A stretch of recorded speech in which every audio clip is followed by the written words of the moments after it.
All right, I'd like to call to order the IDA Governance Committee. It's at 4:04. We have two items for the Governance Committee. One is the review of the board evaluations. This is an annual process. All the board members submitted their evaluations of the board performance. Everyone had agreed on all items except we had one somewhat agree. Individual board members feel empowered to delay votes, defer agenda items, or table actions if they feel additional information or discussion is required. That was pretty much the analysis of the evaluation of the board's performance. Does anyone have any discussion on that? Want to bring up any points? I would just share in the past, I know sometimes I would put somewhat agree or not fully agree, and one of the reasons is I sometimes feel like when we get new members on, we don't do a great job of having them understand all of the protocols, let them know what the responsibilities are officially, and that they could do some of these things like delay, ask for more information. So I think one of the things that I'll talk to Ken about this year is maybe just trying to get some kind of new board orientation and just make sure that people feel comfortable when they come to their first meeting. I know when I came to my first one, it was just like, okay, what am I doing? You know, and you just went with the flow. You didn't want to make any waves. So, you know, I just think maybe that's some of the things we need to take into consideration is really when we have new members, how do we get them prepared and let them know, you know, what they can do. And from a board member's perspective, I think staff does a good job of helping them explain. But I think from the board member's position of really just having some kind of orientation when they come on. Yeah. I'll tell you that we've rolled out training programs ourselves for a number of our IDA clients. We're happy to come out. We have sent each of the new board members an outline that on IDA powers and what they can do and what they can't do. But we have actually a fairly nice set of materials about you know, what an IDA can do, what it can't do, how we structure pilots, the clawback agreements. So we could certainly coordinate with IDA staff where they could kind of talk about what the IDA has done in the past in terms of projects, you know, and then we could certainly fill in some on the legal aspects of it. And the risk of being self-deprecating here, I can bring out a couple of my partners. So it's not just me, you're listening to me, you know, Chris Canada, Nadine Ziegler, Mike Logan, we've got a nice team and we're happy to come out and do a little talking pony. No, and that's not on the clock, I would share. So I know Awesome. everyone like that either. Everyone's very interested in you know, in cost efficiency, but we've got a nice set of materials and happy to do that. We can certainly coordinate with the staff. I think that's a great idea. I'd be interested. Yeah. Perfect. Yeah. And I know you and I had a sidebar conversation, Joe, after the last meeting, really the potential risk there is and, you know, the responsibilities of an IDA member. And just making sure everyone understands that. Not that we want to scare anyone away by any means, but that, I think that gives you the right to ask some of these questions, or if you don't feel comfortable, to be able to do some of these things. So you're absolutely right, and I know on some boards that we work with, some IDAs, you know, some people feel hesitant about being the problem board member. Well, you don't want to be impolite, but you want to ask questions, you want to be active, and so sure, we're happy to participate. We can coordinate with Ken on that. We should have our legislature representatives think about going through that too. No comment. No, thank you. No, I think that's great. I didn't realize you sent those packets out, so thank you. That's great. Because I, you know, things have changed since when I got on the board, so. Are there any other discussions on the board performance and evaluation?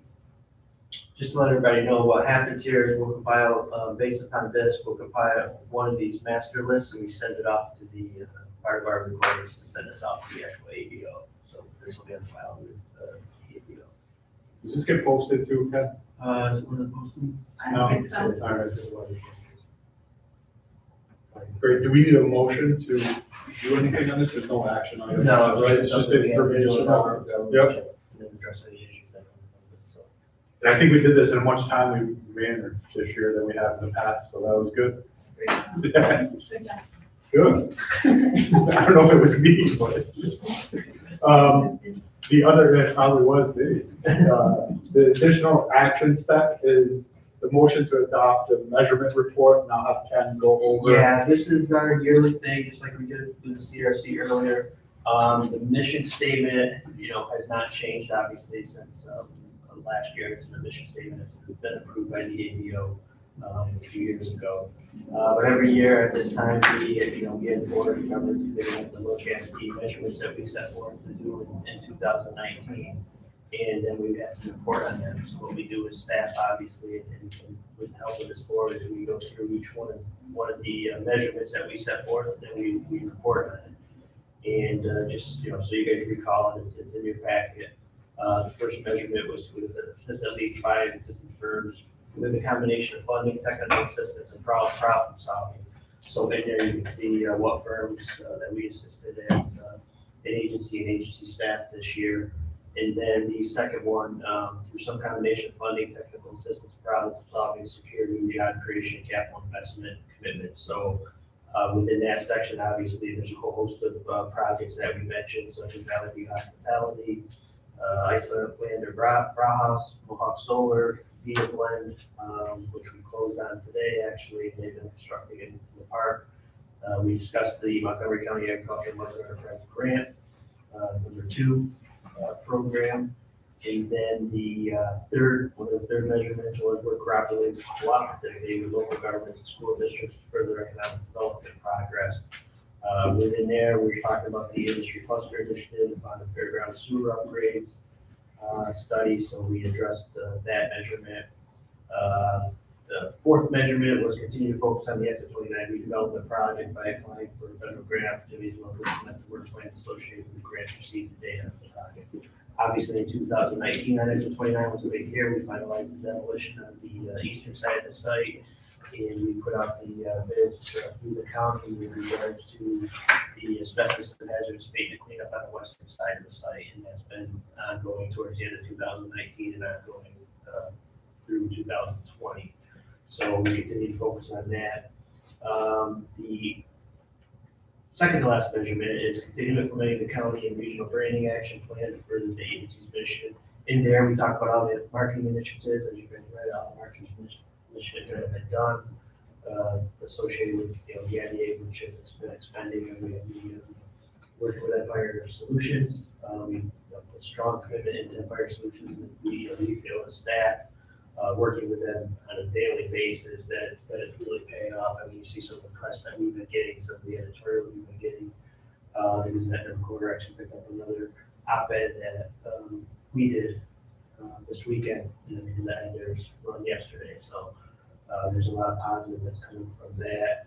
And then the last one, which we discussed last year, Chair, which we implemented finally, was reviewing the agency policy and procedure manual to incorporate new laws and regulations. Obviously, we went through, we had numerous sections, and we did a real hard look at the existing policy and procedure manual. We updated that last year. So we had all of our measurements that we set forth as a board. So 2020 measurements, if you look, nothing really changed. They're all really the same. The only one we changed slightly was continue to focus on the Exit 29 development project by implementing the work plan associated with the grants received to date. The other thing I took out off of there basically was looking to leverage grants, because, kind of getting capped out of the grants that we had received for that site. And then other than that, the 2020 measurements we set forth would be the same as what we set forth for last year. So unless anybody has any other measurements of those 5 or 6 that they want to add, or ones that they want to change or revamp, it's time for that discussion.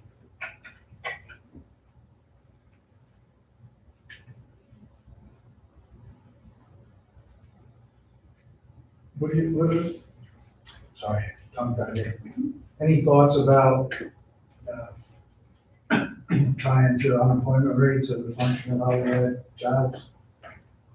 That's always tough, Mark, because the unemployment rate's one thing, but what we really look at too, we look at those employment statistics that come out every month. Those are the actual jobs within the county by our companies. So we put a lot of stock in there.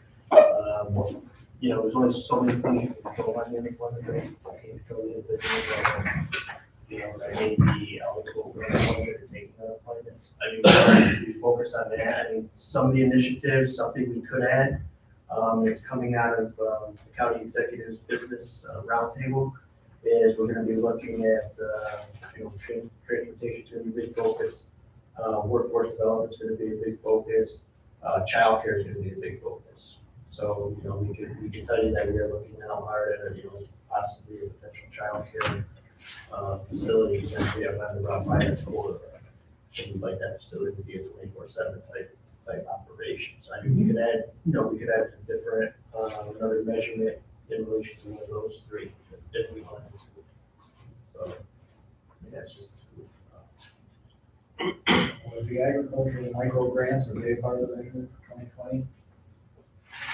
No, they weren't, but they fit into our measurement. Well, it's my understanding that we did not get funding for 2020 for the micro grants. No, we didn't get funding in the CFA for the 2019, we applied for, which would have been Ag Micro 3, we didn't get funding in that CFA for 2019. The 2019 one is Ag Micro 2, and those are feeding into this year. Okay, so those projects are still ongoing, and I think the end date for them to submit everything to us, meaning they have to fulfill their projects by, I think September of this year. Yeah, so they have like a year window with regards to those. We award them, and then they have like a year to implement them, or they don't receive the reimbursement. Okay, so yeah, that'd be ongoing. It'd be ongoing, yeah. And, you know, we're talking at staff level, do we go after the Ag Micro 3 grant, or do we do an overall, just a micro grant for any business for the county? So usually they're focused at the small amount of businesses on the main streets. So we're having those discussions now, what potential micro grants will happen.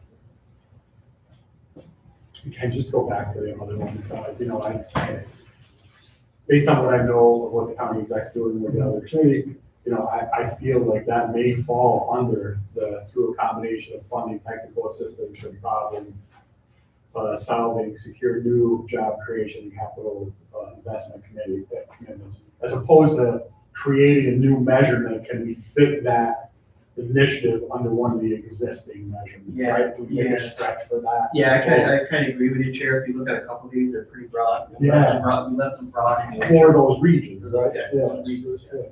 So my thoughts are that we could, everything would fit under B.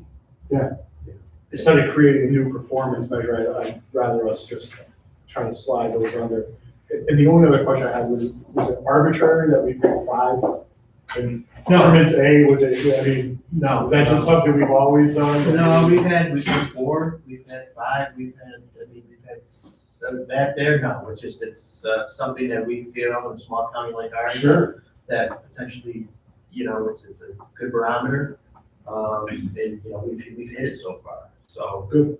You know, I mean, honestly, if you look at our performance measurement report, you compare it to a lot of the IDAs throughout the state, ours is extremely detailed compared to what a lot of the IDAs submit, if you actually go on the ABO website. So I think, you know, I think we're doing a really good job with regards to our measurement reports compared to a lot of the other IDAs out there. Great. Any other discussion on it? We need a motion to send this to the full board. Yeah. A motion to send to the full board to adopt the measurement report for the IDA. Cheryl, second. Bob, all in favor? Aye. Anyone opposed? Motion carried. Is there any other discussion under the governance committee? Great, then we need a motion for that. We need a motion to end the IDA governance committee. Cheryl, second. Bart, all in favor? Aye. Anyone opposed? All right, we're done.